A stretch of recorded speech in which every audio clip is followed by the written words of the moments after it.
mens I lige får tøjet på her, fortæl mig, hvad I fik ud af i dag. Hvad synes I?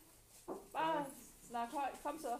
Vi har fået en ny forretningsmodel, eller i hvert fald en måde at finde ud af, hvordan man laver forretning på. Jamen, hvordan var det anderledes, end det I plejer at lave? Jamen, vi fik jo snakket sammen i grupperne og fik komme med vores egne idéer, i stedet for de selv kommer med det. Ja. Eller et eksempel.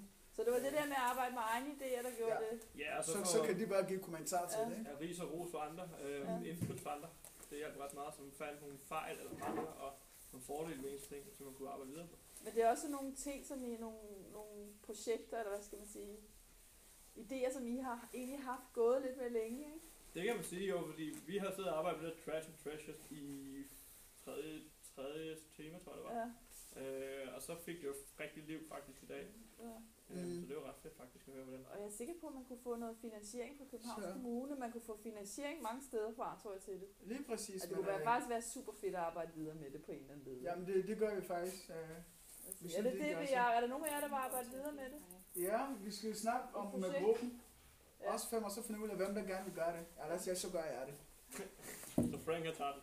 Frank, you go. Om det er lidt vores allesammens baby, ikke? Ja, det er jo det. Altså, vi skal jo gå sammen, jo. Men de var enormt gode til at guide, synes jeg. Altså, de var... Ja. Det kan også være, at de har startet i morgen. De var helt vilde, fordi I kunne noget. Altså, I havde den der faglighed, det var de slet ikke vant til. De var ret overvældet over, at I ikke skulle have mere forklaring i det der modelarbejde, og hvad betyder det at være forretnings...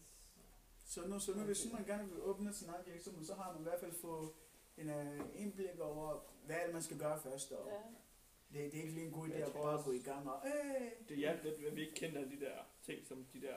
Ja, det ville have blokeret en, ikke? Ja, fordi vi kender bare det, vi selv kender, og så springer vi bare ud af det, og så finder ud af, hvad der sker, og det går jo så meget godt, kan man sige. Det er meget stor roligt. Skide godt, nu lukker jeg. Du vil ikke sige et pip, Tore. Du er meget stille, synes jeg, i forhold til, hvad du plejer.